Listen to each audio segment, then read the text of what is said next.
ਆਉਜ਼ੁबिल्लाहिमिनश्शैतानिर्रजीम बिस्मिल्लाहिर्रहमानिर्रहीम। मैं पंजाबी शायर अली साकिब साकी आज का यह प्रोग्राम ਤੁਹਾਡੀ तरफ पंजाब बुक ऑफिशियल चैनल की तरफ अपलोड किया जा रहा है। उम्मीद है मेरी हाज़री तुसा पसंद कर सोगे। मैं अपनी हाज़री का आगाज़ एक अकीदत तो शुरू करसा इंशाअल्लाह कि सदा हिजर च बदिया नहीं राणा दूर एक देऊं गम हो वंजना है। इन्ना मुद्दत तू वसदियां आखियां चो बरसात खत्म हो वंजना है। डिडों साकी अरज दी ढिल लगनी उनदा खास करम हो वंजना है। मेरे रब साईं कौन फरमावना है लाचार दा कम हो वंजना है। हजूर के कर हौसला रब ते तकवा रख गुरबत दे हटदे डंग वेखी। गई रोते च कोई नौ साईं बनदा वल्ली रोते वलदे संग वेखी। ए दे अजमैश दे मुक वंजणन सदा सा ना रासन तंग वेखी। लड़ सबर दा साकी हथ च रखी वत बख्त नू लगदे रंग वेखी। हजूर एक नज़म है, नज़म दा उनवान है वक्ते हाकम दे ना। पिछे जा एक हाकम साडे वज़ीर आज़म गरीब औरतां ना इमदाद देण दा फैसला कीता। इमदाद तो उस दित्ती, मैं खुद अपनी अम्मी लै गया, मेरी अम्मी ने भी इमदाद दिंदी है। इमदाद उस दित्ती लेकिन जेड़ा उत्थे काम होया ना मैं तुहानू नज़म दे रूप ही दसना। ते उत्थे कई बच्चों दियां मावां हान, मैं भी अपनी अम्मी ने लैके गयो वास। नज़म दा उनवान है जी वक्ते हाकम दे ना। तैथों डई इमदाद दी खातर, तैथों डई इमदाद दे लई एक थार ते मावां बड़ियां डिठियां। मैं हजूर हाकम नाल गल कर रहा कि तैथों डई इमदाद दे लई एक थार ते मावां बड़ियां डिठियां। उडकेंदियां अपनी वारी नू लैन बना के खड़ियां डिठियां। और खुशामदी अफसर उत्तों वाए सिफारशियां नू भुगताउंदे पैन। पहल दियां खलोतियां नू सोटियां नाल हटाउंदे पैन। होंदी वेख के ना इंसाफी जिद अपनी ते अड़ियां डिठियां। तैथों डई इमदाद दे लई एक थार ते मावां बड़ियां डिठियां। और तैन की खबरां असरतां लैके कित्थों कित्थों आंदियां होसन। तेरे दित्ते होए टकियां लई की कुछ शोदियां सांदियां होसन। तैन की खबरां असरतां लैके कित्थों कित्थों आंदियां होसन। तेरे दित्ते होए टकियां लई की कुछ शोदियां सांदियां होसन। पुलिस तो अपने हक दे लई लैंदियां धक्के तड़ियां डिठियां। तैथों डई इमदाद दे लई एक थार ते मावां बड़ियां डिठियां। और हजूर के किना नू डई मुफ्त सलाह हत्थन करके साफ आओ। किना नू अफसरां आख्या दफ्तर जाके नवें कराओ। ओ दिल च ढेर उम्मीदां लैके नादरा दफ्तर वड़ियां डिठियां। तैथों डई इमदाद दे लई एक थार ते मावां बड़ियां डिठियां। और हजूर के कई दे हाथ ही जख्मी आए, कई दी उंगल दे छाप ना आए। कई दे हाथ च लेखे डिठे, कई दे बिल्कुल सखने आए। उन्हांदे मुख दे मौसम बदले अख च लगदियां जड़ियां डिठियां। तैथों डई इमदाद दे लई एक थार ते मावां बड़ियां डिठियां।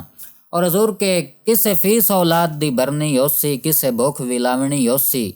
किसे तेरी इस इमदाद दे सिर ते धी परनावनी होसी। तोए गरीब दे हां ते रखियां ना गुरबत दियां पड़ियां डिठियां। तैथों डई इमदाद दे लई एक थार ते मावां बड़ियां डिठियां। और एंड ते असीं ये ही आख सकते हाँ, असीं हाकम दा कुछ भी ना बिगाड़ सकते, लेकिन इतना एक बनता है कि वतना दा सरदार रियायन, वतना दा सरदार रियायन हाल वंजा के ना दे। जे देने नी गरीबां नू तरसा तरसा के ना दे। तेरी शाही च मावां ते साकी लांदियां गड़ियां डिठियां। तैथों डई इमदाद दे लई एक थार ते मावां बड़ियां डिठियां। और हजूर के पखुआं दे टोले सर्द हवाई पिया मौसम डोलदा है तू वासें। और लुत्फ फिजा विच महक तेरी पिया सावण घुलदा है तू वासें। दिल तस्बी वांग बेवासा की तेरा ना पिया रोलदा है तू वासें। अज मुद्दत तू बाद बनेरे ते जेड़ा कां पिया बोलदा है तू वासें। मैं मुड़ तारीख दौरा छड़सां दिल लाई अजमैश च पा लै। कच्चे गड़े ते जाग चना उसां या अग ते सज्जन टुरा लै। मैं जज्बे साकी मरण ना देसां कुरान ते हथ रखवा लै। ओ भांडा ना जेड़ा छुलक वंजा जिथे मर्जी आई चन अजमा लै। और है दर्द दा मौजब जिक्र थुआडा कदी मेरे ਲਈ बास सकून आ। लू लू साकी दा एक पासे सा सा थुआडा ममनून आ। ओले जट भी होवा हंजुआ थारे अखियां चो वगदा खून आ। उस दौर च थोड़ी उल्फत दा मैथे वाकई ढेर जनून आ। और इन्नी सुख दे चानण घर मेरे दुखां दे सरनाटे कोई नहीं। अगे वांगू मेरे गुरबत तू रांदे चोले पाटे कोई नहीं। ते कद्दां पकियां कीतियां कचियां दे ढांदे रोज लियाटे कोई नहीं। हिन तेरियां कमियां साकी नू हुण होर ता घाटे कोई नहीं। हजूर अखीं टुर गए सजणन रज रुनिया ओ पूजन नीरा नहीं अट्टे। आया अजे एतबार नहीं इंज खेड़ियां किस्मत तदबीरां नहीं अट्टे। और मेरे दिल ते नित पै वग कीते हिजरां देयां तीरां नहीं अट्टे। मेरी संगत दे 94 संगती साकी गईयां लै तकदीरां नहीं अट्टे। पद परली मन दे सोच के कर मतां ए भी मन ना लब्बी। पद परली मन दे सोच के कर मतां ए भी मन ना लब्बी।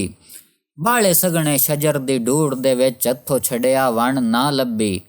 ते बेली बख्तां आला जोबन साकी जदां जावी जण ना लब्बी। उदो उस दे महल खड़ा बावें इदो मेरा खण ना लब्बी। हजूर के हिक मुद्दत तो दिल च दबी हुई हसरत होठां ते बन फरियाद आ गई। जिवें कई मजबूर इंसान दे घर रब्बों खुशियां दी इमदाद आ गई। वत यकदम ज़हन ज़ईफ ते साकी निब्बे वक़्त दी कुल रूदाद आ गई। जिवें कन्नी छण छण दी आवाज़ पई उंदे पैर दी पायल याद आ गई। हजूर के मोढे मने आए बखत तो खाली हन कदी यार सितारे लगसन। सदा लोग तन्हाई दी नहीं राणी संगतां दे पारे लगसन। इस हिजर च बुढ़दे लेख मेरे साकी आप किनारे लगसन। तेरे नाम ते बोलियां लगदियां हन मेरे नाम ते नारे लगसन। मेरी आस उम्मीद ना जाया कर दैन गरीब ते आवंज। हो दीगर शौक गजल वांगू इल्हाम अदीब ते आवंज। अल्लाह बख्त विदेसी ज्यों जानदा है इंजे गलत नसीब ते आवंज। 5 साल जुदाई दे घट नहीं साकी हुण छोड़ रकीब ते आवंज। हजूर के 10 गल्लोवा पत्तन ते कमलियां वांगू थोड़ा हिजर दरीकना है के ताई। देयां रोज़ फरोलना है बेड़ियां नू राती रोना चीकना है के ताई। थोड़े खुरियां नित बरसात दे डर तो साकी कजना लीकना है के ताई। तुसां के ताई पार च वसना है मैं उरवार उड़ीकना है के ताई।